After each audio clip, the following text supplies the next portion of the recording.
En quelques mois, nous avons reçu des entrepreneurs. Ce que vous voulez faire pour revenir ici au Sénégal, assurez-le à 100%. Et que ce soit un fonds qui est disponible, que vous avez bloqué. Experts,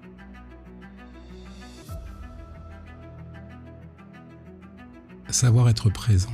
et leaders qui ont généré des millions, construit des marques, changé des vies. Qui je suis et comment est-ce que je me rends lisible. Qu'est-ce que je vais laisser, je vais être obligé de faire des choix pour être lisible. Dans cet épisode exceptionnel, nous avons réuni 25 des meilleurs conseils business jamais partagés sur Business Expertise. Si vous appliquez ne serait-ce qu'un seul de ces conseils, votre trajectoire peut changer. Bienvenue dans la compilation la plus puissante de la chaîne.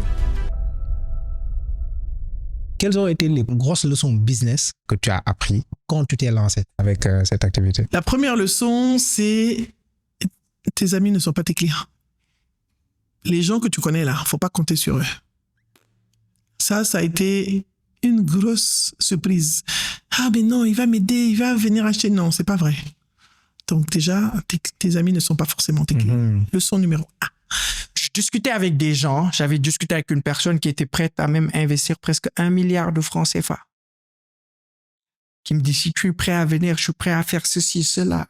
Et je te dis, ça je le dis aux gars face à la caméra.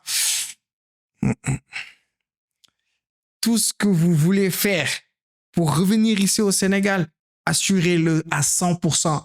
Et que ce soit un fonds qui est disponible, que vous avez bloqué.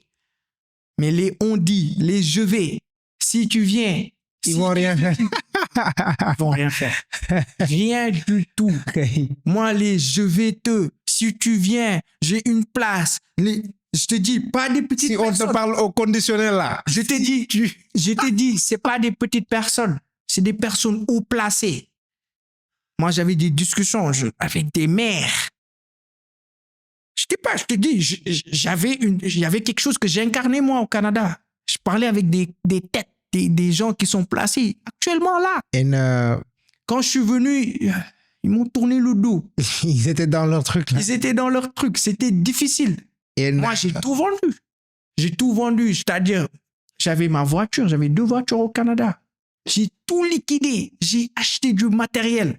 Ce qu'on a investi pour venir ici au Sénégal, ça touche presque les 100 millions. Mhm. Lorsqu'il y a beaucoup d'acteurs, les coûts, ils augmentent. Si tu veux créer, je sais pas, une agence de communication, tu veux créer une ligne de mode, tout va commencer à devenir excessivement cher. Non seulement ça sera cher, mais les marchés seront aussi saturés.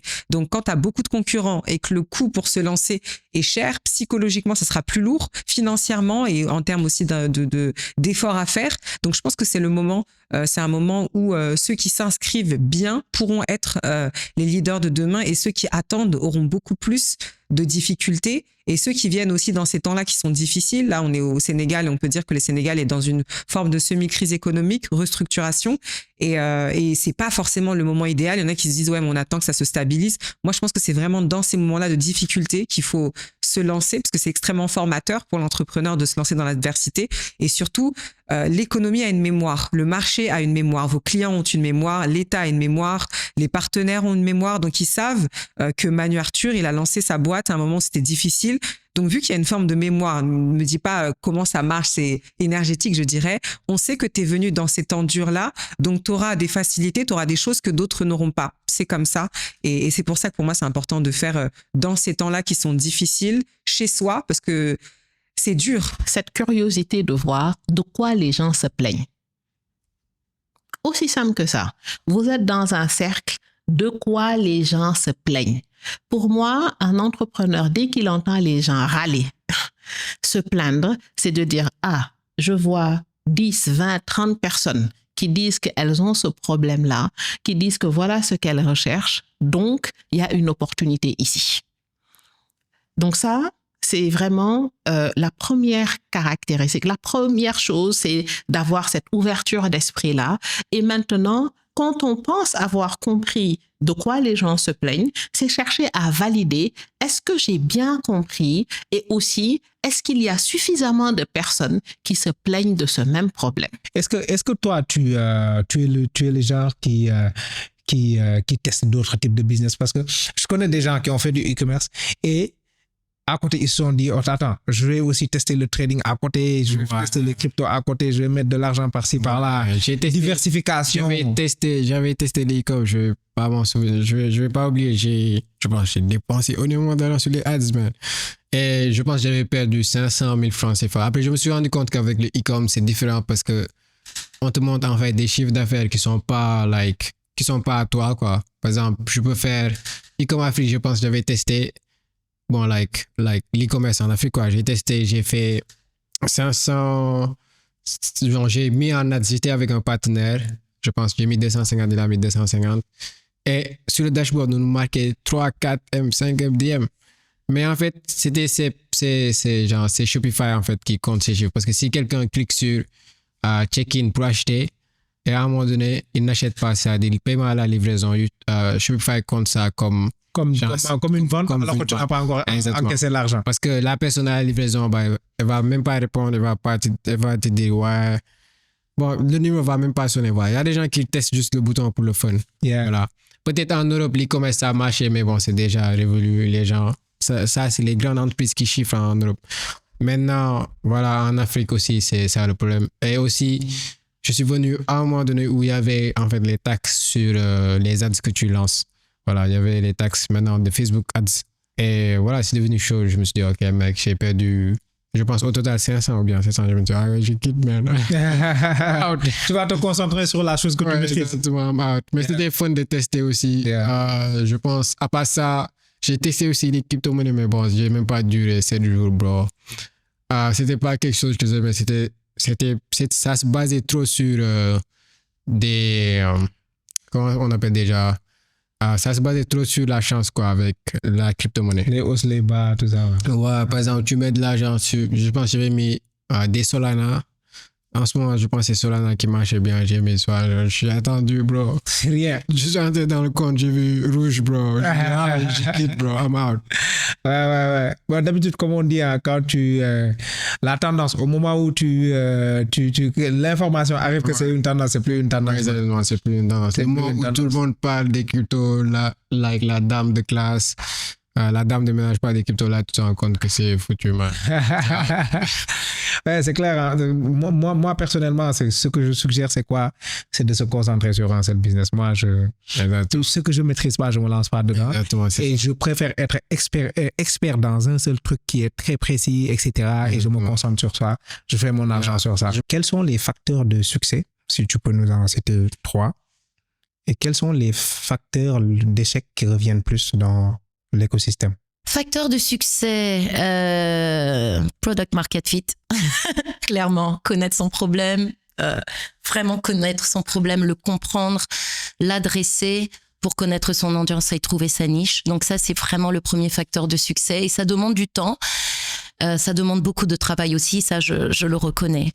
La deuxième chose, c'est le relationnel. Je trouve que c'est un vrai facteur de succès, savoir monter ton réseau, savoir t'entourer des bonnes personnes.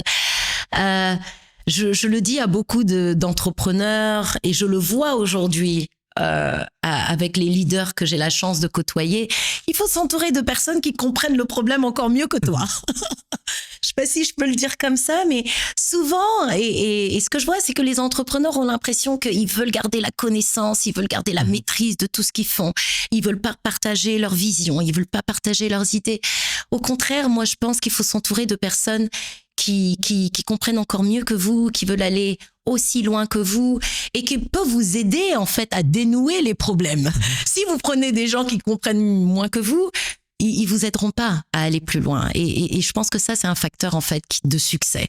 S'entourer des bonnes personnes et s'entourer de personnes qui ont encore plus de compétences et plus de connaissances que soi. Donc, il y a une petite question peut-être d'humilité et de risque encore qui peut se mettre en jeu.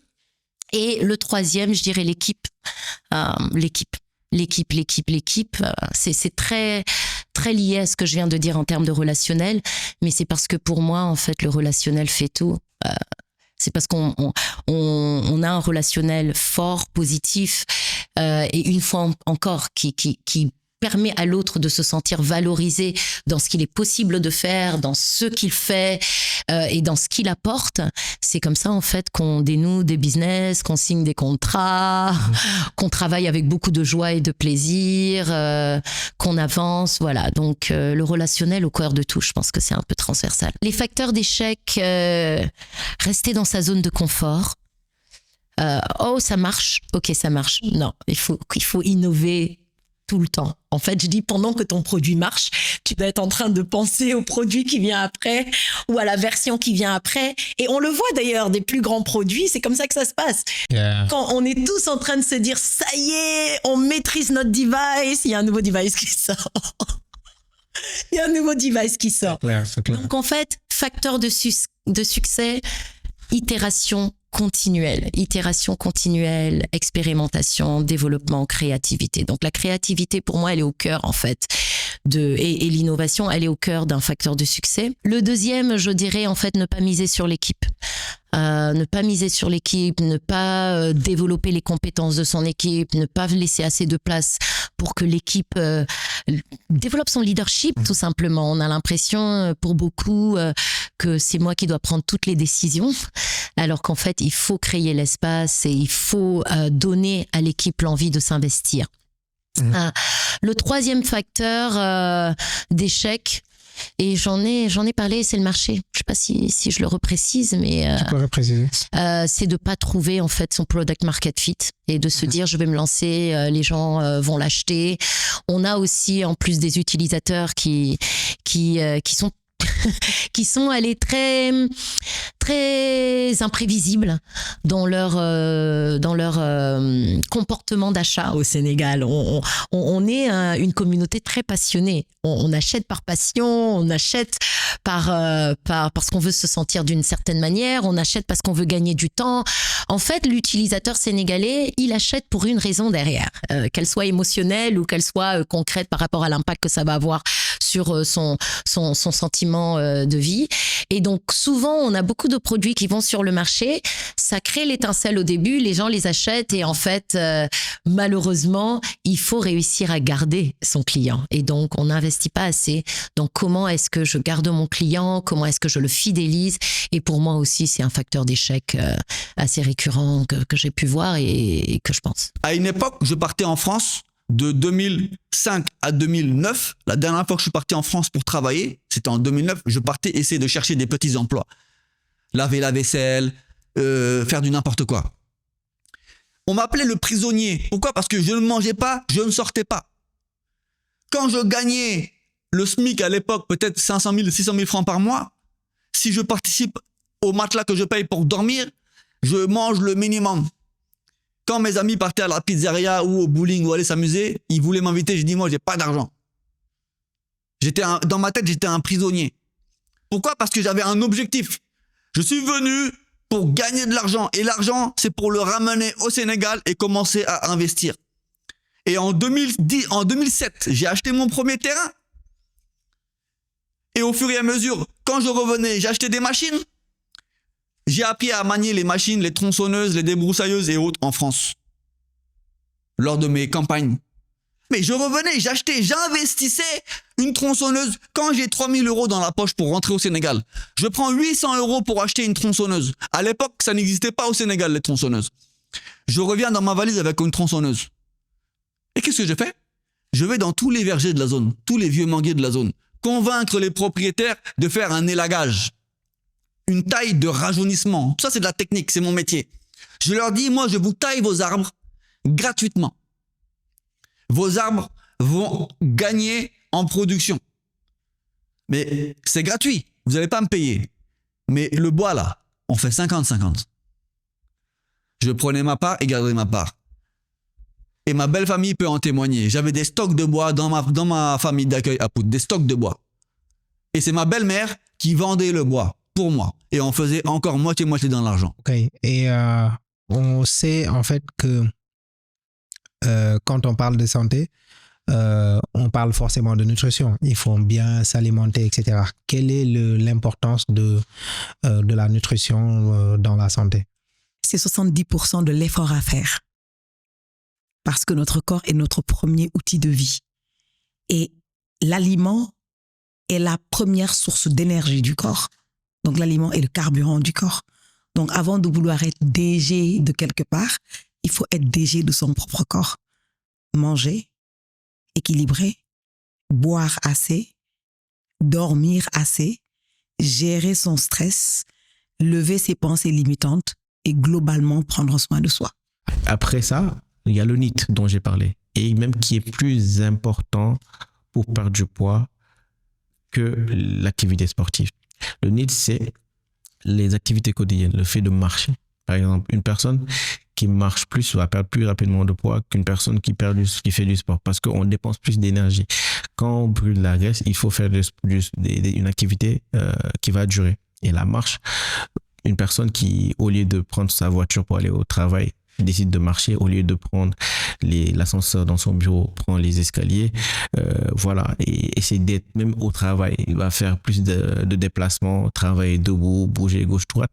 Cette personne-là va dépenser plus de calories même que une personne qui fait que du sport et qui fait rien après. Donc, il y a des personnes qui font que du sport, qui mangent assez bien, mais ils perdent pas beaucoup de poids. Et quand on pose la question, on voit que à part le sport, la personne n'est pas du tout active. Et donc, il faut associer les deux, ce qui est très bien. J'ai vu une formation quand j'étais aux États-Unis. Cette formation, c'est Master P, je pense que tu le connais, qui le faisait, et Spectacular Smith. Donc, quand j'ai vu la formation, je me dis, je vais prendre cette formation. C'était pas pour me former. Derrière la tête, je me disais, oui, je sais pas ce qui se passe aux États-Unis, je vais essayer d'être dans un cercle pour comprendre, être ami avec les Américains et comprendre comment est-ce qu'ils fonctionnent. Mais moi, je sais déjà, parce que j'ai une entreprise qui génère des centaines de millions. Je pensais que je savais. Et figure-toi que Manu, quand j'ai pris la formation, au bout de 6 jours, je me suis dit, mais combien d'argent j'ai gâché comme ça parce que je ne savais pas. Wow. Alors que je générais des centaines de millions. Je ne savais pas ce que je faisais. Tu t'es rendu compte en fait que tu aurais pu gagner beaucoup plus que ça. J'aurais pu gagner beaucoup plus, mais que j'ai aussi wasted a lot of money. Wow. Parce que, comme disent les Américains, l'ignorance, ça coûte cher. L'ignorance, ça coûte cher. Tu sais pourquoi l'ignorance, ça coûte cher? Parce qu'aujourd'hui, je vais me lever, je me dis, OK, je vais ouvrir une boutique. Boutique physique, je mets 5 millions, 8 millions à préparer, à rendre joli, à faire tout ce qu'il faut. Il me reste 1,5 million parce que j'avais un budget de 10 millions. Et je mets en marchandise 1,5 million. Alors que j'ai mis sur la forme, sur le visuel, 8 millions de francs. Donc, en fin de compte, tu vas vendre pour 1,5 million et tu attends que ces 1,5 million là finissent pour rentabiliser, pour remettre de la marchandise. Donc, on est tellement concentrés, nous, Africains, sur ce qui se voit qu'on oublie ce qui est à l'intérieur. Ce qui fait que le produit il est bon, ce qui fait que l'entreprise roule, ce qui fait que tu gagnes de l'argent. Parce qu'on ne crée pas une entreprise pour faire du bénévolat, on crée une entreprise pour gagner de l'argent. Et à un moment donné, le chef d'entreprise oublie ça. Je t'assure, des fois tu penses que c'est it's obvious, it's not. À un moment donné, tu oublies que tu es là pour faire de l'argent. Tu es là, maintenant tu commences à dépenser, tu commences à mettre sur des choses qui pouvaient peut-être attendre. Donc cette formation m'a permis de comprendre que j'avais pas de système, que j'étais drain, je faisais tout, que sans moi les autres m'attendaient, que j'avais des employés qui comptaient à 100% sur moi et que j'ai embauché des personnes qui n'étaient pas plus intelligentes que moi. Alors qu'en entreprise, tu embauches des personnes qui sont plus intelligentes que toi. Tant que tu n'embauches pas des personnes qui sont plus intelligentes que toi, ton entreprise va se limiter à ce niveau-là que tu as. Alors que quand tu amènes une personne qui a plus d'intelligence ou qui a plus de skills par rapport à un domaine bien défini, il va t'aider. L'employé n'est pas là pour que tu l'aides à faire le travail. Il est là pour faciliter le travail que vous faites déjà. Et nous, quand on embauche, on va dire, oui, Manu Gra, ou Django comptabilité, on va te former. Comptabilité. 8 ans de formation, tu dis, viens, je vais te former. Et quand Manu fait des erreurs, tu dis, c'est pas possible. Tu peux pas faire bilan positif. Tu sais même pas c'est quoi. Non, c'est parce que c'est toi qui as dit que tu vas le prendre. Il n'a pas les skills, tu vas le former. C'est cet engagement qu'on fait tout le temps qui n'est pas bon. Et quand je suis sortie de cette formation, j'ai immédiatement renvoyé. Je me suis dit, non, c'est pas possible. Parce qu'un employé qui te ramène pas de l'argent, il te coûte cher. Il te fait perdre de l'argent. Donc, un employé, il doit être rentable. Si te ramène pas de l'argent, il te coûte de l'argent. J'ai vu que tu es cofondateur sur pas mal de tes business. Écoute, je chercherai toujours un cofondateur. Toujours. 100% de 0, c'est 0. 50% de 1 million, c'est 500 000. En fait,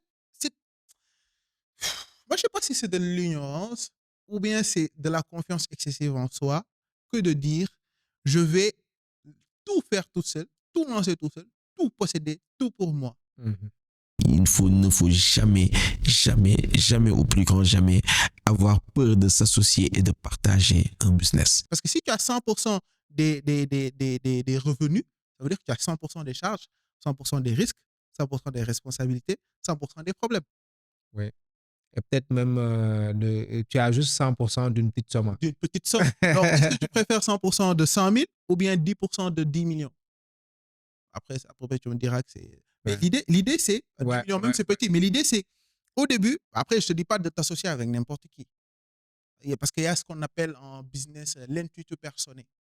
L'intuitu personné, c'est à quel niveau il y a l'alchimie entre toi et la personne avec laquelle tu veux te lancer. Tu vois?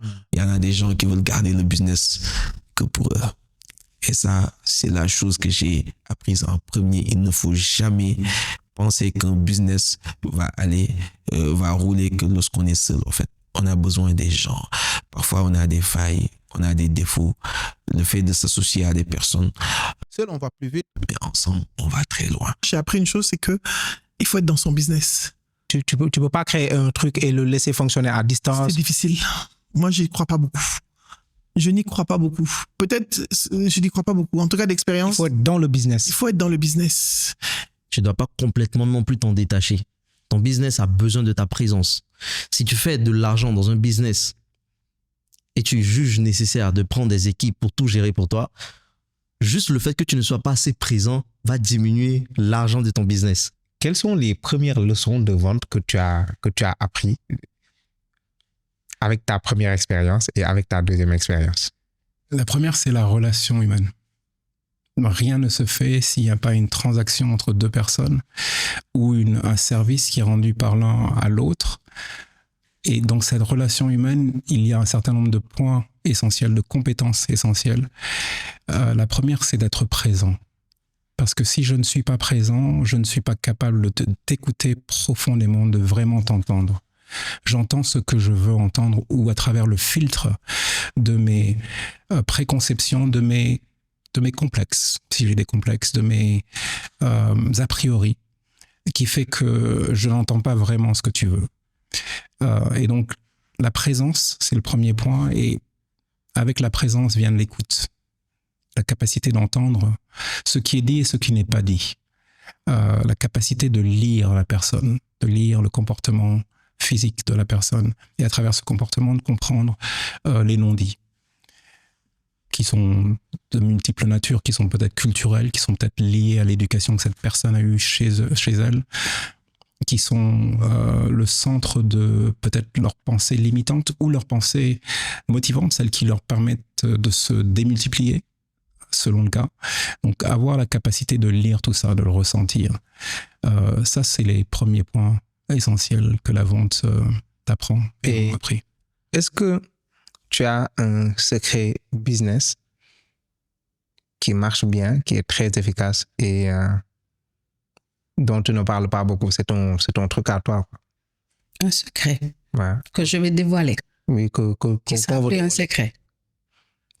Bon, qui va être un secret entre toi et la communauté business expert.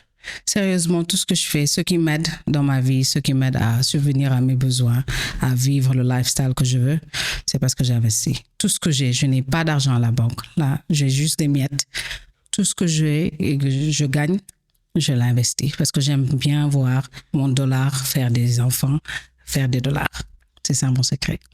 Si tu es entrepreneur ou aspirant, sache qu'en 4 jours, tu peux clarifier ta vision, structurer une offre rentable, apprendre à vendre réellement, mettre en place un business qui ne dépend plus uniquement de toi. Tu peux créer des connexions puissantes et passer à un autre niveau entrepreneurial. Et c'est exactement pour cela que la Business Master arrive à Paris du 13 au 16 mai avec Aminata Ndao Sall. Et ce n'est pas simplement une promesse. Lors de la dernière édition, plus de 130 participants de plus de 10 pays ont vécu une vraie transformation.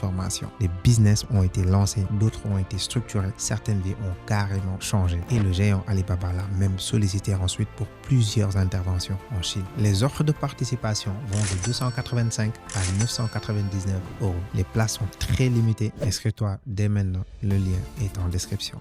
Mais aujourd'hui, les gens sur les réseaux sociaux, sur Instagram, tu vas voir quelqu'un qui ouvre un business aujourd'hui, écoute, qui te vend du rêve. C'est faux. L'entrepreneuriat, c'est tellement de sacrifices, tellement de privation. Nous, on est les derniers à être payés. Parfois, tu peux faire un gros chiffre d'affaires, je te dis, tu donnes aux autres, toi, t'as rien. Mais c'est ça l'entrepreneuriat, tu vois ce que je veux dire ou pas? Aujourd'hui, il y a un terme sénégalais qui le désigne, un entrepreneur des miras bopam. Tu vois ce que je veux dire ou pas? C'est qu'un entrepreneur, toi, tu viens, tu écoutes. C'est comme si tu étais en train de faire ta succession. Tu vois ce que je veux dire ou pas? Ton héritage. Lui, il aura ça, lui, il aura ça, lui, il aura ça. At the end of the day, tu n'as rien du tout. Tu vois ce que je veux dire ou pas? Right. Mais tu dois être capable de pouvoir faire avec ça. Parce que l'entrepreneur, il vise pas aujourd'hui. Nous, notre wealth, ce qu'on est en train de développer, c'est pour 5 ans, c'est pour 10 ans.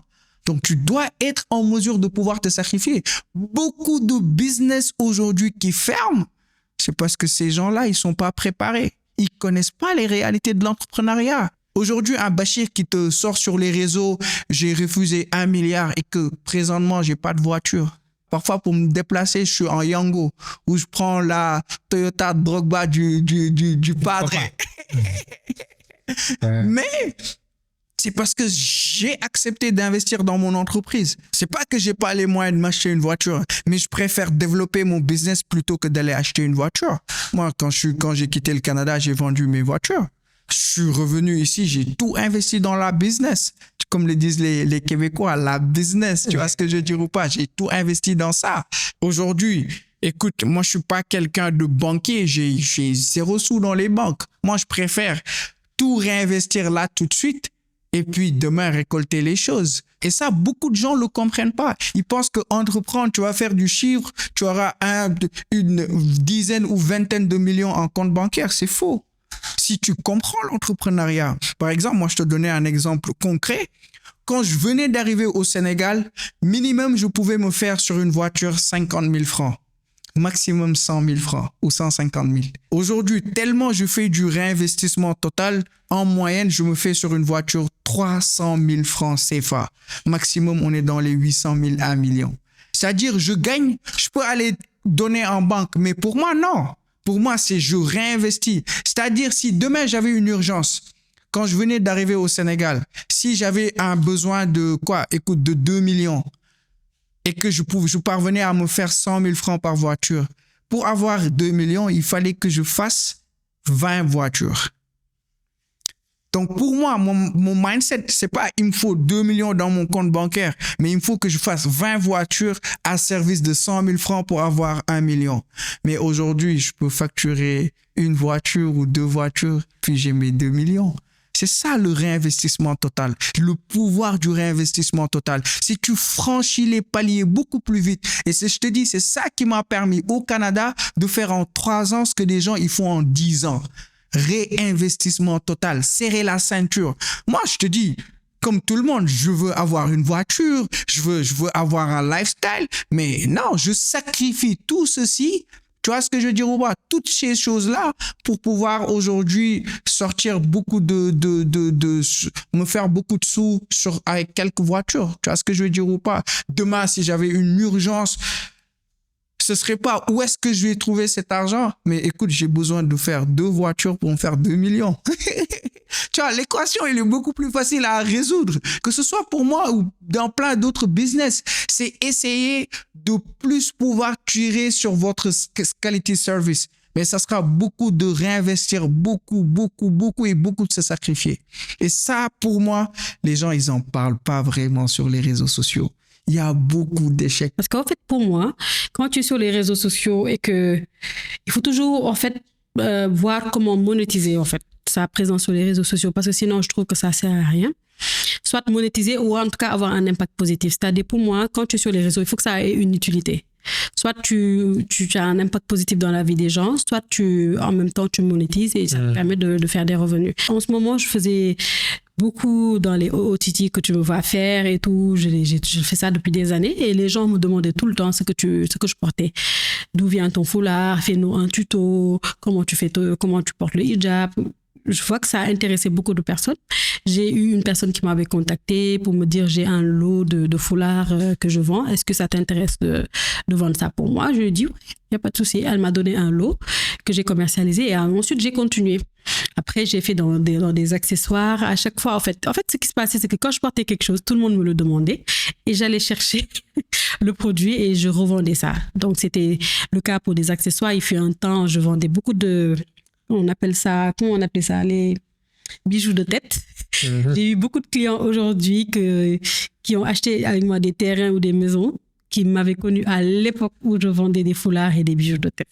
En fait, j'ai compris que dans la vie, tout se transforme. C'était des gens qui te suivaient, de simples followers, après qui sont devenus de clients de business où ils achetaient des hijabs à 6 000 francs, des bijoux de tête à 2 000 francs et qui sont partis jusqu'à acheter avec toi des terrains, des villas ou des appartements. Wow. Et c'est des gens qui te suivaient depuis l'époque. Donc pour moi, les réseaux sociaux, il faut toujours voir comment en fait tirer ton épingle du jeu là-dedans et transformer en fait ta communauté en des clients.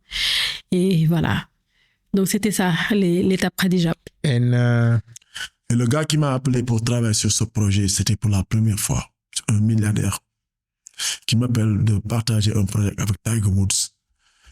Moi, j'ai quitté là-bas. Je me suis dit que mais le gars, il blague ou quelque chose comme ça. Il a roulé son plan pour me dire que c'est toi qu'on cherche, peu importe ce qu'on doit te payer. Mais je veux on veut travailler avec toi. Je ne savais même pas comment, comment j'allais lui faire une proposition. J'ai appelé à mon ami qui m'a amené à Cabo. Je me dis que, mais qu'est-ce qu'il m'a dit? Don't sell yourself cheap. C'est ce qu'il m'a dit. Parce que là, quand ils veulent t'associer avec Tiger Woods Pro, il y a quelque chose et je te demande, il faut leur charger et charge-leur avec une très bonne somme. Il me dit, je lui ai demandé combien tu en penses. Je lui ai dit dis-le qu'il te paye $20 000 par mois. Je lui dis, quoi, $20 000 par mois? Je lui dis, il me dit, va leur dire que tu veux qu'il te paye $20 000 par mois. Et j'ai fait la proposition pour leur demander $20 000 par mois. Le gars me dit, OK, done deal. J'étais surpris pour me dire que j'ai dit, wow, man. Et regarde maintenant. Ça m'a fait, penser que j'avais laissé $112 000. De l'année. Oui. Maintenant, on me parle de $20 000. C'est $240 000 par mois, par année, par an.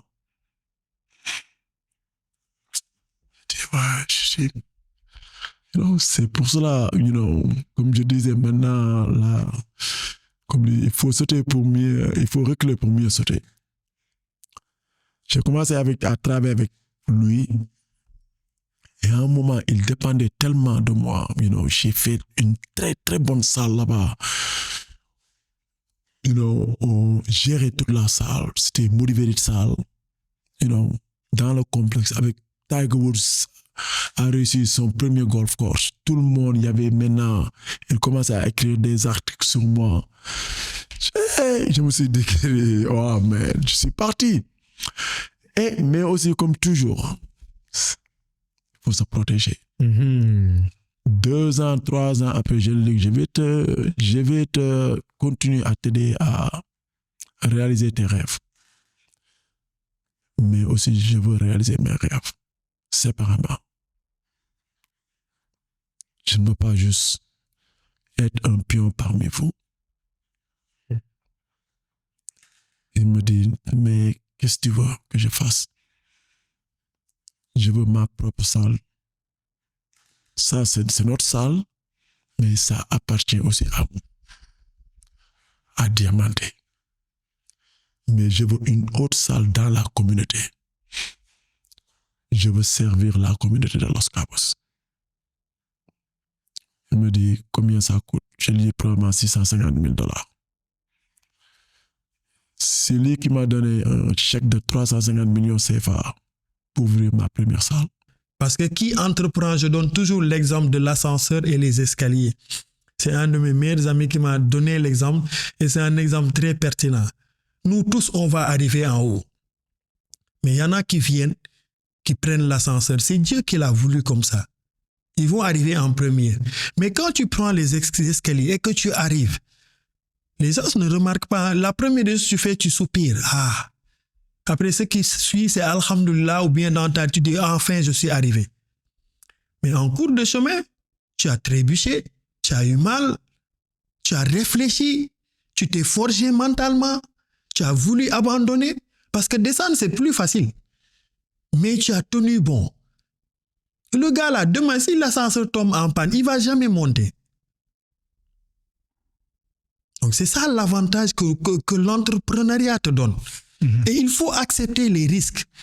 Moi, je te dis, j'ai commencé l'entrepreneuriat en 2009. J'ai galéré jusqu'en 2017. C'est que peut-être que Dieu a voulu comme ça. Mais j'ai tenu bon. J'ai tout entendu, tout vécu. Mais aujourd'hui, tu m'aurais dit que je serais dans le secteur là, je ne l'aurais jamais cru. Encore une fois, je n'ai pas fait de formation là-dessus. Sauf dernièrement. Les gens pensent que voilà quoi. Donc rien n'est impossible. Comme j'ai l'habitude de dire, il y a une seule chose qui est impossible dans cette vie. C'est le fait de mourir et d'être ressuscité. Moi, tant qu'il y a une petite brèche, il y a une possibilité. Et il faut avoir la seule chose, les deux choses, je dirais. Mais même la seule chose, c'est quoi? C'est la foi. Que tu sois croyant ou pas, et la foi en Dieu. Parce que c'est lui qui l'a dit. Il ne t'a pas dit prie et demande-moi. Il t'a dit demande-moi, je te donne. Après, la parole de Dieu est à méditer. Nous tous, on est des pécheurs. On a fait des erreurs. Mais parfois, Dieu te rend l'ascenseur d'une telle manière que tu te demandes, mais qu'est-ce que j'ai fait pour mériter ça? La deuxième des choses, c'est la passion. Quand tu n'es pas passionné sur quelque chose, n'entreprends rien. Va chercher du boulot. C'est pour ça que quand on est dans un secteur, pour réussir, il faut être passionné. Il ne faut pas penser d'abord à l'argent. Pendant que j'ai eu Rafarna, il y a certains produits que j'ai lancés qui n'ont pas aussi bien marché que les autres. Et je pense que l'une des raisons aussi, c'est parce qu'au début, surtout quand tu es entrepreneur, tu as l'impression que tu as les meilleures idées, que ça va trop marcher, le public va aimer et tout. Alors qu'en réalité, c'est le marché qui décide, c'est le public qui décide vraiment ce qu'il veut. Et il faut être à l'écoute plus des personnes, en fait, de ton public, de ton audience et tout. Et pour savoir qu'est-ce qu'ils ont besoin, pour pouvoir leur apporter cette solution. Mais créer une solution pour quelque chose que, voilà, ça ne sert pas forcément à quelque chose aux autres, bon, voilà, tu risques des fois de flopper. Et voilà. Au Canada, tu allais travailler gratuitement. Ouais, après, par là. Car wash. Exactement. Pour acquérir plus de compétences. Exactement. Donc, toujours les compétences over l'argent. Exactement. Et, pourquoi? C'est-à-dire, est-ce qu'il y avait un objectif derrière? L'objectif, je l'ai dit, cash à la personne. Quand je suis venu le présenter ce que je voulais faire, j'ai dit, je veux que tu me formes. Il me dit, c'est dans quel but? J'ai dit, quand je serai au sommet du game, je vais retourner investir dans mon pays. On t'a formé, ouais. Tu travaillais à l'hôtel Hilton. À l'hôtel Hilton. Et par la suite, tu as pu mettre en place ton propre business. Mon propre business, parce que j'ai arrêté. Quand j'ai maîtrisé le truc, j'ai arrêté chez lui, j'ai lancé mon propre business. J'avais une voiture, j'avais mon setup à l'intérieur, puis je parcourais le Canada. Mais tu as utilisé l'argent que tu as gagné avant? Ouais, l'argent que je gagnais à l'hôtel pour financer ce projet-là. Donc, j'ai financé parce que j'ai dû serrer la ceinture. Donc, moi, j'ai fait là, tu viens de nous donner un tips pour financer le truc pour ceux qui veulent démarrer un business avec les moyens du bord. C'est sûr. Donc, allez travailler, on va vous payer. Vous prenez cet argent-là. Bon, déjà, quand on vous donne cet argent-là, vous vous serrez la ceinture. Ouais. Mettez l'argent de côté. Après, utilisez cet argent pour démarrer avec les... Faut insister sur serrer la ceinture. Serrer la ceinture, il y a beaucoup de gens qui ont l'habitude de dépenser beaucoup. Comment est-ce qu'on se serre la ceinture? Moi, je te dis, j'ai fait... Il y a des gens qui vont te dire que mais c'est déjà compliqué, je me serre déjà la ceinture, donc ce que je gagne ne me suffit même pas. Dis-toi, moi, j'ai fait, je pense, 3 ou 4 ans au Canada, j'ai jamais acheté d'habits. À part le manteau d'hiver. Et j'en ai acheté qu'une seule fois ou 2. Et les bottes d'hiver. J'ai jamais acheté d'habits, ni de téléphone, ni quoi que ce soit. Je partais jamais au restaurant. Jamais. Rarement. Je me suis pas fait plaisir. Le même mindset que j'avais en Ukraine, dans la galère, j'ai maintenu ce même mindset au Canada. Privation.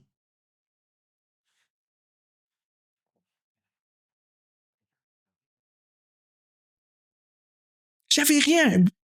J'avais besoin aussi de rien. Je me suis pas fait de plaisir. Comment est-ce qu'on arrive à un niveau où, c'est-à-dire, est-ce que toi, tu te sentais bien quand même dans ça? Comment est-ce qu'on arrive à ce niveau où? Ma femme, elle a fait pour moi. Mes parents, ils ont fait pour moi. J'étais en mission. J'avais faim. Je dormais 2 heures de temps par jour. 2 heures de temps par jour. Ma femme, quand je lui disais ça, quand il voyait mon train de vie, à l'époque, il était en France, il n'y croyait pas. C'est impossible. Quand il a eu son visa, qu'il est venu me rendre visite au Canada, il m'a dit, si tu continues ça, tu vas mourir.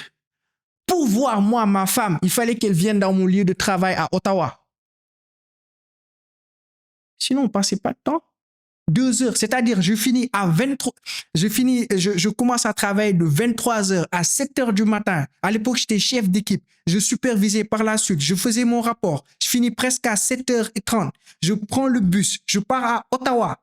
J'ouvre ma place à 8h. De 8h, parfois jusqu'à 17h, 18h, parfois 20h. Je rentre. J'ai 2 heures de temps pour dormir, me laver, manger et retourner à l'hôtel. J'étais en mission. J'avais faim. Et qu'est-ce que tu as pu... comment est-ce que le business que tu as mis en place au Canada a pu évoluer? Mais ça, c'était... Moi, ce que des gens ont fait en 10 ans, je l'ai fait en 1 année. Comment ça? Comment est-ce qu'on fait, on réalise des choses, voilà. Mais on doit normalement faire en 10 ans. Comment est-ce qu'on le réalise en 1 an? Mais c'est beaucoup de privation. Tout ce qui vient, je réinvestis. Et puis, c'est aussi l'entourage. Moi, ma femme, elle m'a soutenu, puis elle m'a compris. Elle savait que je devais tout faire pour faire développer le business.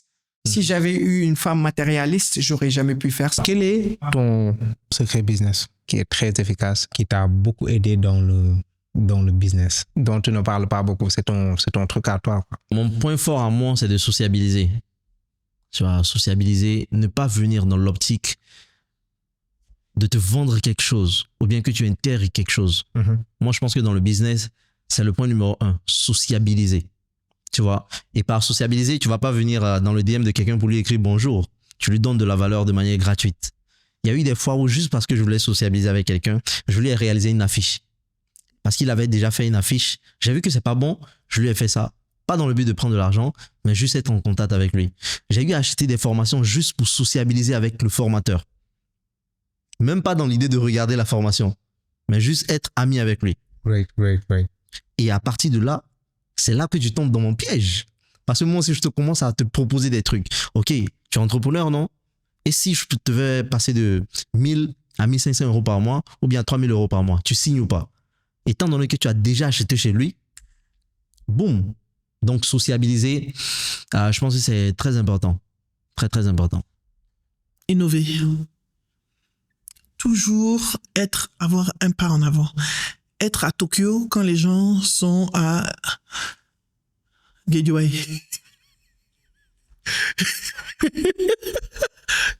Désolé. Hein. Pour les gens des Guinée. Non, là, c'est eux les rois des arènes. Ils sont devenus. Non, mais ils sont trop proches. Je parle de distance, en fait. C'est en question de distance. Ouais. Mais il faut toujours anticiper, innover. On est dans un monde où il y a tout le temps de l'innovation. Il y a tout le temps quelque chose de nouveau. Il faut pas rester sur ses lauriers. Deuxième secret, il faut faire du reverse mentoring. Il faut toujours avoir des gens beaucoup plus jeunes que toi qui t'apprennent beaucoup de choses. On apprend beaucoup de choses avec les gens qui sont plus jeunes que soi. Beaucoup. Il faut pas dire oui, moi je connais, j'ai fait ceci. Erreur de Gaou. La réussite, elle est dans la discussion avec les plus jeunes. Ça, j'y crois. Et moi, j'ai plein d'amis qui sont plus jeunes, les Benny, etc. Tu connais Benny Tosso, non? Bien sûr. Oui, Benny, tout ça, c'est des conseils. Shout out to you. Nous, coucou. C'est-à-dire, c'est mon petit. Top le travail que vous faites. Top le travail que vous faites. Benny, c'est des gens qui me nourrissent. Ils sont plus jeunes. Je le suis depuis LinkedIn. Ouais. Et c'est grâce aussi à Kodo. Ah oui, c'est Kodo. Ouais, c'est grâce à Kodo. C'est Kodo qui m'a parlé de lui la première fois et j'ai commencé à le suivre sur LinkedIn et par la suite. Donc on travaille ensemble avec Benny. Yeah. Et là, sur YouTube, ils font un travail qui est top. Et on a organisé des formations ensemble. On a des formations conjointes qu'on a organisées avec Benny, plusieurs. Quand je vais à Cotonou, j'enregistre chez lui. Enfin, ça devient la famille, quoi. Yeah. Tu vois, il y a des synergies comme ça qu'on crée avec plein de gens. À Lomé, j'ai toute une équipe. Toute mon équipe YouTube est basée à Lomé. Yeah. Toute mon équipe de montage est au Togo et c'est des jeunes que j'ai rencontrés aussi et qui m'accompagnent. Ils sont vraiment. Il faut ouvrir son esprit. Il faut ouvrir son esprit géographiquement, mais aussi en termes d'âge. Il faut arrêter de dire tu sais comment on nous a dit les enfants là. Il n'y a pas d'enfants aujourd'hui. Hein. Tout le monde connaît quelque chose. Yeah. C'est pour ça que quand tu dis pas d'expérience, ils ont tous de l'expérience et tout le monde a quelque chose à t'apporter. C'est clair. Et ça, j'y crois profondément parce que je le vis au quotidien. J'ai d'autres jeunes qui m'accompagnent, mais des jeunes qui ont l'âge de mes enfants. Je suis très fier de ça même. Yeah. Reverse mentoring, ça, c'est un grand secret. Notre objectif cette année, permettre à 10 000 personnes de lancer et de développer leur business. Et la première étape pour y arriver, c'est d'inspirer et de motiver à travers ce podcast qui met en avant des parcours d'entrepreneurs confirmés. Et pour toi qui vas aller plus loin, nous te proposons un pack qui va te permettre de démarrer concrètement ton business et de faire tes premières ventes. Dans le pack, tu as une formation business qui t'explique de manière simple les piliers du business. Comment avoir un mindset d'entrepreneur, créer une offre irrésistible, mettre en place une stratégie de communication, élaborer un système de vente, mettre en place un système de délivrabilité, gérer les opérations, logistique, finance, ressources humaines. Dans le pack, tu as aussi un e-book avec 100 idées business rentables et faciles à lancer en Afrique. On lance ce pack Business Starter à un prix vraiment très accessible pour permettre au maximum de personnes d'en profiter. 9 900 francs CFA. L'offre est limitée, donc clique sur le lien en description pour en profiter dès maintenant. Le management, je l'ai vraiment affiné au Mali. En Europe, les gens ils sont tellement conditionnés à être des bons salariés que tu n'as pas trop besoin de faire du social, d'être derrière eux et tout, tu vois. Moi, j'ai une équipe en Europe qui est essentiellement composée de freelance. Ils sont focus, tu vois. Vu qu'ils travaillent aussi en leur nom et que pour eux, c'est plutôt plaisant de travailler avec moi. Franchement, tout se passe bien quand même. Moi, des fois, j'oublie de leur faire des feedbacks par rapport à certains éléments, mais c'est fluide.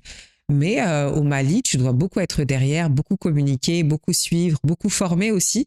Toi, tu peux venir montrer quelque chose à ta collaboratrice. Bon, et tout, tu sais, vu que sur les réseaux, je suis pas mauvaise en com, ma CM, ma community manager, je disais, écoute, pour les lives, tu fais comme ça, pour les posts et tout, tu fais comme ça. Et je suis partie parce que j'avais des consultings et je reviens et je la trouve assise. Et je lui dis, qu'est-ce que t'as pas compris dans ce que je t'ai expliqué? Et elle m'a dit, j'essaye de mettre les sous-titres, tu vois. Alors dans la mentalité française, si tu es bloqué à l'étape des sous-titres, tu dis c'est pas grave, je passe au contenu d'après. Mais vu qu'elle n'avait pas compris les sous-titres, elle s'est assise et elle attendait que je vienne lui expliquer autre chose, tu vois. Donc ça a été toute une philosophie de mettre en place cette façon de faire qui est un croisement entre elle, sa façon de faire, et moi, ma façon de faire, tu vois. Parce que tu peux pas lui imposer une façon d'être, sinon tu vas la braquer et tu vas perdre une nana qui a énormément de potentiel puisqu'elle est très bonne dans ce qu'elle fait. Et il fallait y aller petit à petit. Et je pense aussi qu'elle avait peur de me décevoir ou que j'aime pas ce qu'elle fait. Donc, elle voulait vraiment au début la validation sur tout.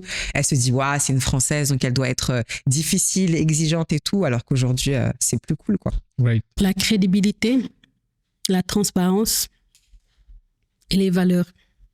Tu sais, comme j'ai dit, le métier de l'immobilier, c'est un des métiers les plus sensibles. de ce pays au Sénégal.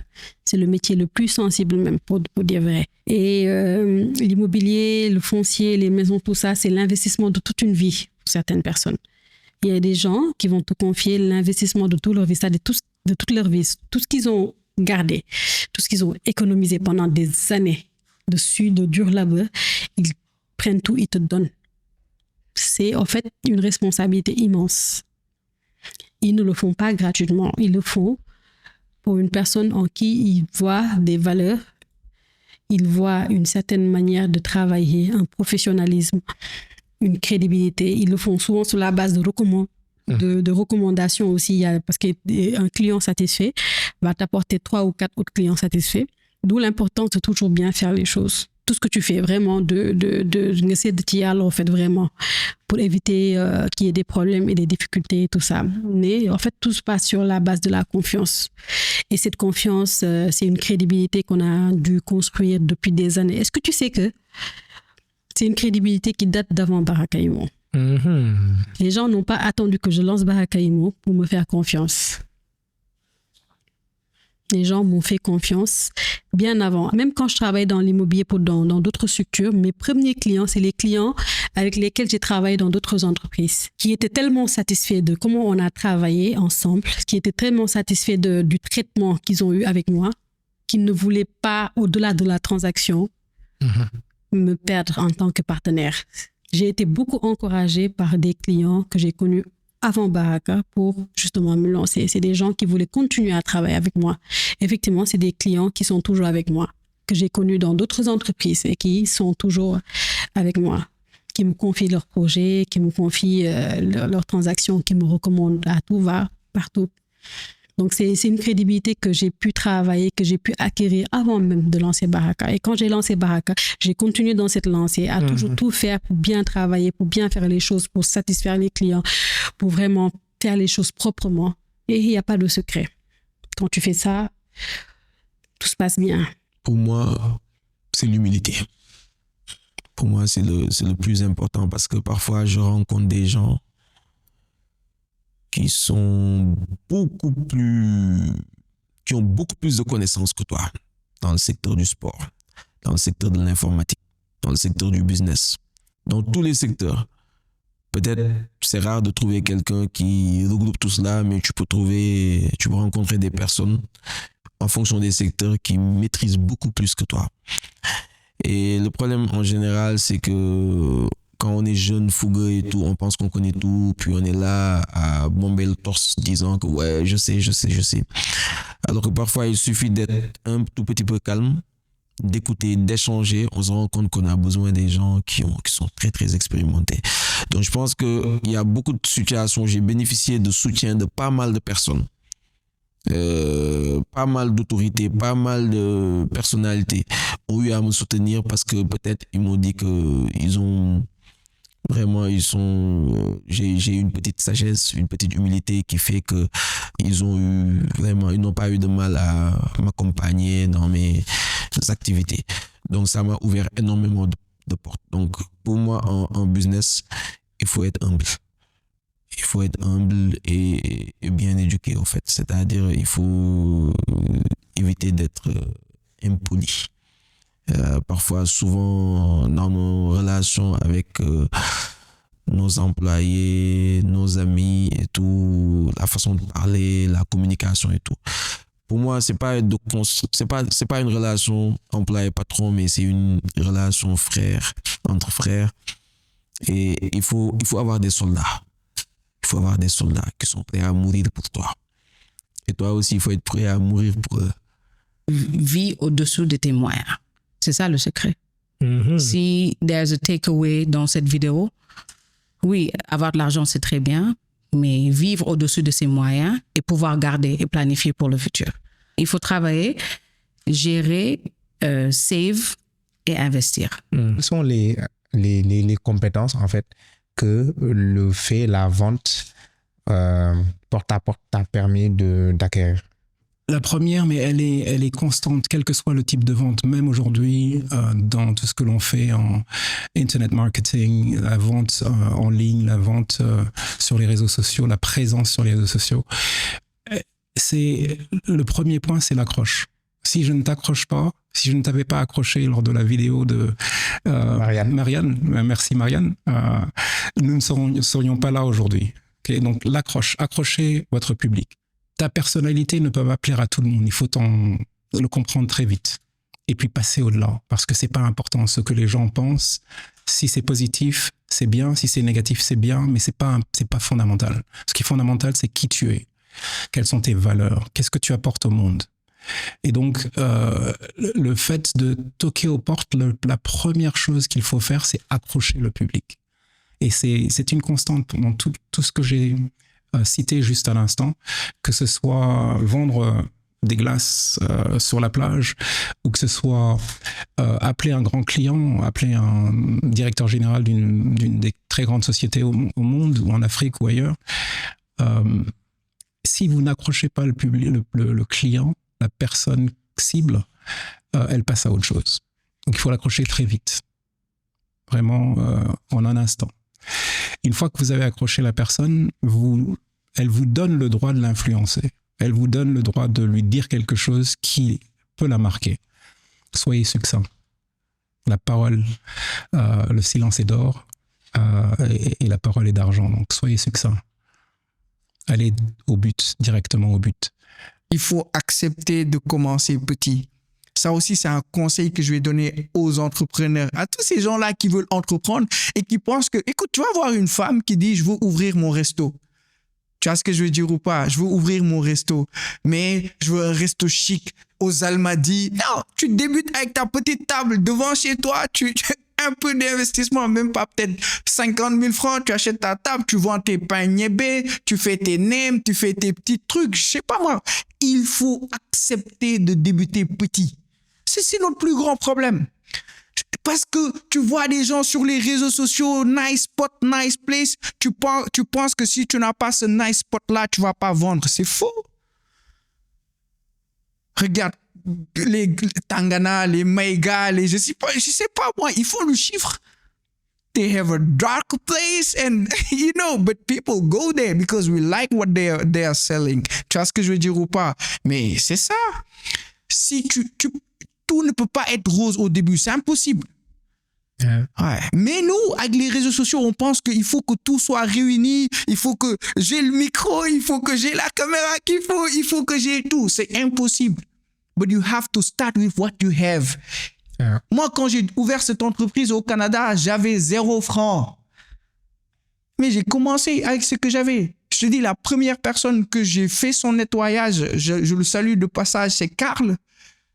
Je suis venu, j'ai dit, je vais nettoyer. Il m'a dit, qu'est-ce que tu as comme matériel? J'ai dit, j'ai absolument rien.